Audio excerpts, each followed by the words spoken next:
예, 우리 말라기 숲 읽기 같이 한번 전체를 살펴보는 시간 갖도록 하겠습니다. 우리 말라기서는 1장부터 3장까지밖에 되지 않는 아주 짧은 책이기도 하고요. 전체 메시지도 한 가지로 좀 종합할 수 있습니다. 하나님께서 이스라엘 백성을 향해서 돌이키라고 이야기하는 거죠. 하나님의 때가 올 것이고 하나님의 심판의 날이 오고 있기 때문에 빨리 회개하고 돌이켜서 그 심판으로부터 면해야 된다 라고 하는 내용을 말라기서 전체는 이야기하고 있습니다. 간단하게 개간으로 들어가면요. 서론에서 이 말라기서가 특이한 이유는 이 선지서와 구약의 마지막에 위치하고 있는 이 부분입니다. 그래서 구약의 마지막 책이다라고 하는 것 때문에 이 책은 우리가 좀 주목할 필요가 있고요. 구약이 가지고 있는 한계, 그리고 신약이 필요한 이유, 그리고 메시아에 대해서 이야기하고 그 메시아가 우리 가운데 올 수밖에 없었던 이유를 또 보여주는 부분이기도 해서 한번 정리해 볼 필요가 있죠. 이 말라기의 상황을 보면 학개와 스가랴를 통해서 성전이 재건되었습니다. 그리고 이제 성전이 재건되었기 때문에 하나님의 평강이 올 것을 기대하던 때이죠. 그런데 정치적인 안정과 경제적인 풍요는 찾아오지 않고 현실적으로는 계속 어렵습니다. 그러다 보니까 이제 선지자들을 통해서 예고되었던 메시아가 올 것이고 이 메시아를 통해서 정의로운 통치가 만들어질 것이다 라고 하는 기대감이 올라가고 있던 때였죠.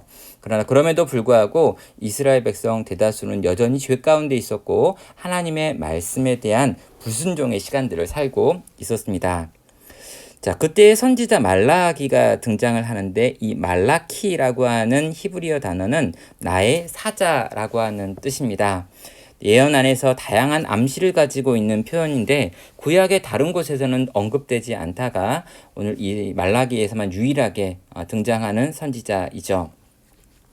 자, 신학적인 주제가 세 가지 정도 있다라고 이야기합니다. 하나님의 특별한 소유된 백성에 대한 이야기, 만군의 여호와라고 하는 표현이 24회나 등장하면서 이 군대의 하나님, 능력의 하나님, 힘과 권세를 가지고 있는 하나님으로 하나님을 계속 묘사하고 있습니다. 그리고 여호와의 사자라고 하는 표현이 나오는데 여호와의 사자라고 하는 이 표현이 나중에 이어서 메시아 그리고 예수 그리스도라고 하는 기름 부은 자로 연결되기 때문에 이 구약의 마지막에 여호와의 사자가 등장하고 이에 대한 그림을 미리 보여주는 것, 이게 되게 중요하다고 볼 수 있겠습니다. 전체 구조는 하나님과 이스라엘 백성 사이에 질의응답이 6번으로 진행되어지며 6번의 논쟁으로 구성이 되어 있는데 이 논쟁이 하나하나가 이렇게 묶여져 있기 때문에 이 논쟁을 따로따로 6번으로 나누지 않고 묶어가지고 제가 4번에 걸쳐서 정리해 보도록 하겠습니다. 자, 1절부터 14절에 있는 내용을 보면요. 기본적으로 말라기를 통해서 하나님이 경고하신다라고 하는 표제, 전체의 표제가 등장하고요. 2절부터 5절까지 굉장히 독특하게 이스라엘을 내가 사랑한다라고 하는 표현이 나옵니다. 내가 너희를 사랑하였노라 라고 하는 하나님이 백성들을 향해서 하시는 말씀이 시작으로 나오죠. 그리고 이 말에 대하여 백성들은 주께서 어떻게 우리를 사랑하셨나이까 라고 말하면서 우리를 사랑한 적 없지 않나요? 당신이 우리를 사랑한다면 이런 고생이 왜 우리가 고생해야 합니까? 우리가 왜 바벨론 포로로 가야 합니까? 포로로 돌아왔지만 우리의 경제적인 문제나 정치적인 문제는 왜 해결되지 않습니까? 라고 하는 질문을 던지면서 당신은 우리를 사랑하지 않습니다. 라고 지금 도전하고 있는 백성들의 모습이 나옵니다. 그런데 하나님은 내가 여전히 너희를 사랑한다 라는 말을 에서와 야곱의 대조를 통해 가지고 지금도 사랑하고 그때도 사랑했고 이제도 사랑할 것이다 라고 하는 그분의 마음 가운데 있는 사랑을 고백합니다. 너희가 바벨론 포로에 잡혀가 망한 것 같은 상황이라 할지라도 나는 이스라엘을 여전히 사랑한다 라고 하는 고백이 이 말라기 전체의 가장 서두에서 하나님께서 하시는 말씀이라는 거죠. 자, 내가 너를 사랑하기 때문에 이제 이 이스라엘 백성이 가지고 있는 죄에 대해서 언급을 하고 이 죄를 계속해서 짓고 있는 너희는 심판을 당하기 때문에 빨리 회개하고 돌이켜야 한다라고 하는 말을 지금 이 말라기 선지자는 하고 있는 것입니다. 자, 그러면서 제사장의 죄를 언급을 하는데요. 제사장의 죄가 첫 번째로 등장하는 부분이 6절부터 14절까지 있고요. 2장에 넘어가 가지고 1절부터 9절까지에 있는 내용들에서 제사장 또는 종교 지도자들의 죄가 1, 2, 3 해가지고 등장을 합니다. 여기라고 생각을 하시면 되겠죠. 첫 번째 제사장들의 죄는요, 하나님을 공경하지 않고 제사를 업신여겼다라고 말하면서 종교적인, 특별히 제사 제도와 관련해 가지고 지었던 그들의 죄의 모습을 보게 됩니다. 아버지가 아들을 존경하고 아버지를 아들이 존경하고 공경하고 주인을 종이 공경하는데 어떻게 제사장인 너희가 나를 공경하지 않을 수 있느냐라고 하는 도전을 하지요.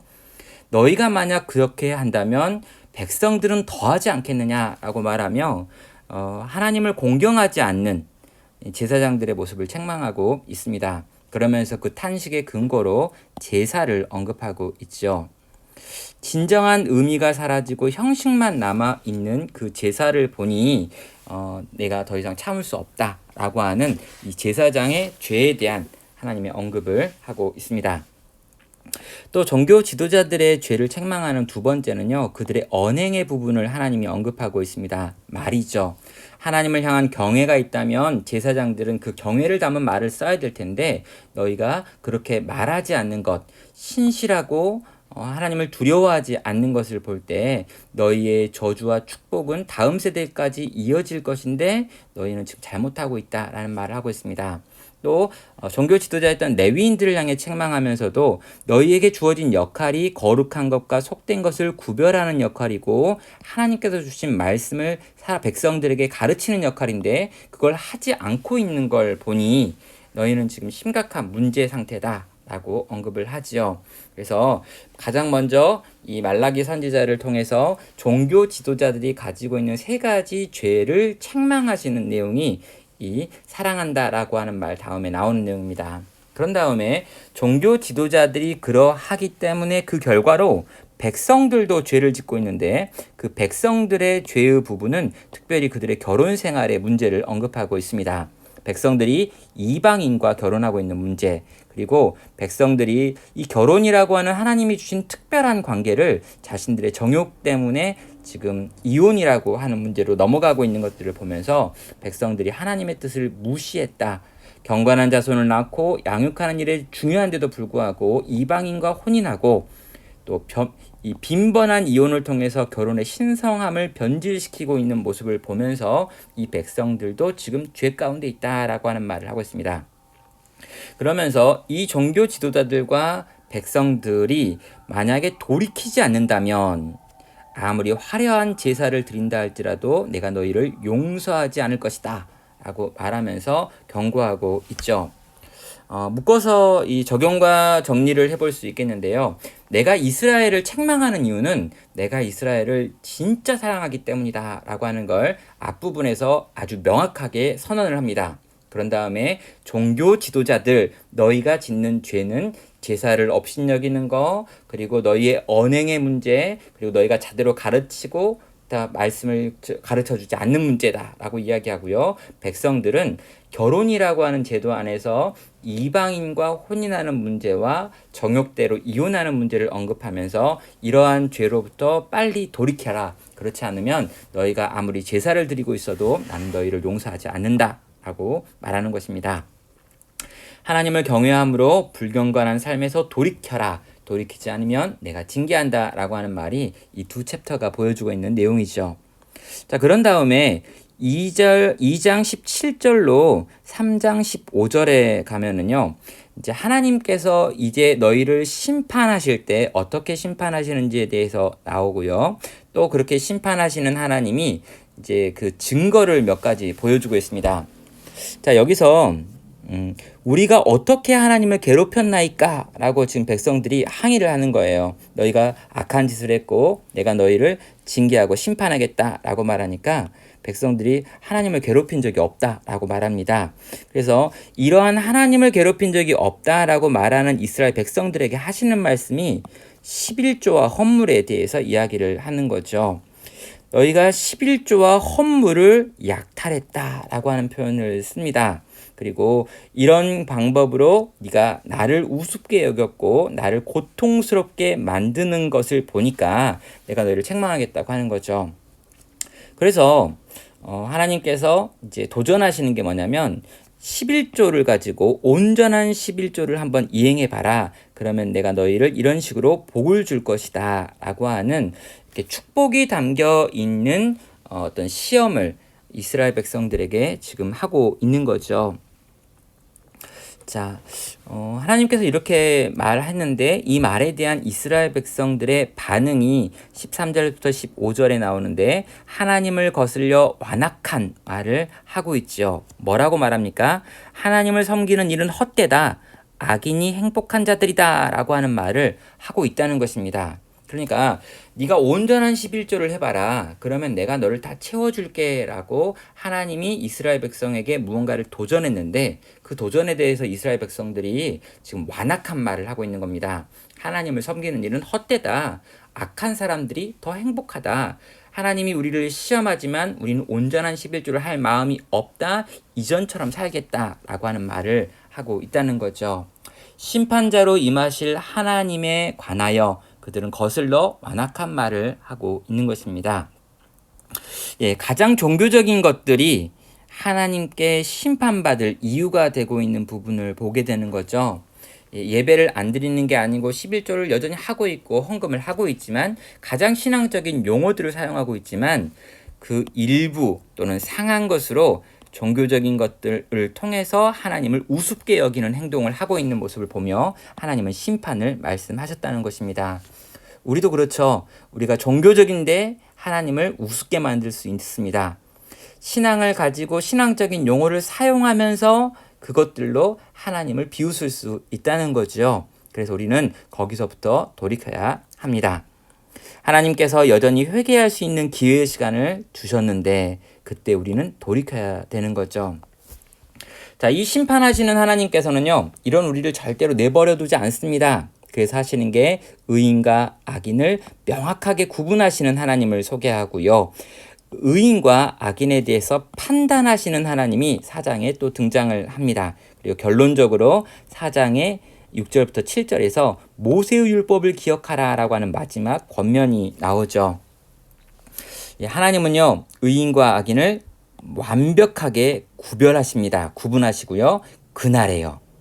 그러니까 잠시 잠깐은 섞여 있는 것 같고 악인이 잘 되는 것 같아 보이지만 그날에 여호와의 날에 하나님이 오셔서 분명하게 양과 염소로 나누신다라고 말하고 있는 것입니다. 그때 지푸라기 불살라질 것, 모든 것 소멸할 것들을 이야기하시고요. 공의와 치유와 즐거움을 경험할 것도 이야기하면서 지금 둘이 구분되어지는 것을 보게 됩니다.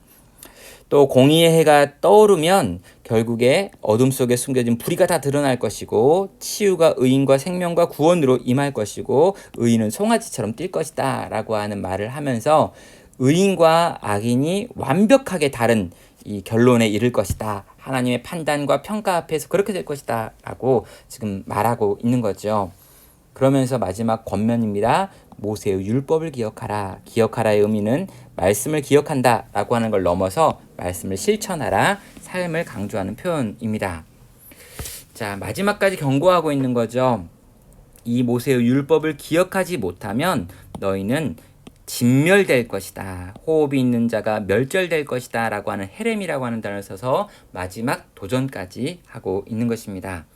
정리하면 마지막 날에 하나님은 이 의인과 악인을 완벽하게 구분하고 완벽하게 구별된 그 둘의 전혀 다른 평가가 있다. 한쪽은 구원, 한쪽은 심판이다 라고 말하며 너희가 이 심판당하는 자리에서 구원받는 자리로 넘어가기 위하여 회개하고 돌이키고 하나님 말씀을 기억해야 한다. 여호와의 크고 두려운 날이 오기 전에 라고 지금 말하고 있는 것입니다. 정리하면 이 말라기서 전체를 요약하는 것도 어렵지 않습니다. 하나님께서 하나님 백성을 사랑하시기 때문에 마지막까지 죄를 책망하고 지금 말하고 계신 거죠. 예, 마지막 선지자의 이 책, 그리고 구약의 마지막 책에서도 하나님은 우리를 사랑하시기 때문에 죄로부터 돌이키라고 지금 권하시고 계신 것입니다. 끝까지 하나님은 사랑을 포기한 적이 없다는 거죠. 마지막 여호와의 심판의 날이 언젠가 임할 텐데 그날에 말씀에 불순종한 모든 자들은 심판을 당하게 된다라고 하는 것도 강조점이고, 반대로 그래서 너희가 빨리 속히 돌이켜서 하나님이 우리 가운데 준비하신 그 복을 누리는 자리로 넘어가야 된다라고 하는, 끝까지 돌이켜 회개하라라고 하는 메시지를 말라기 선지자도 우리에게 전하고 있는 것입니다. 자, 여기까지 해가지고 말라기서 전체도 아주 간단하게 정리해 볼 수 있었습니다. 수고하고 애쓰셨습니다.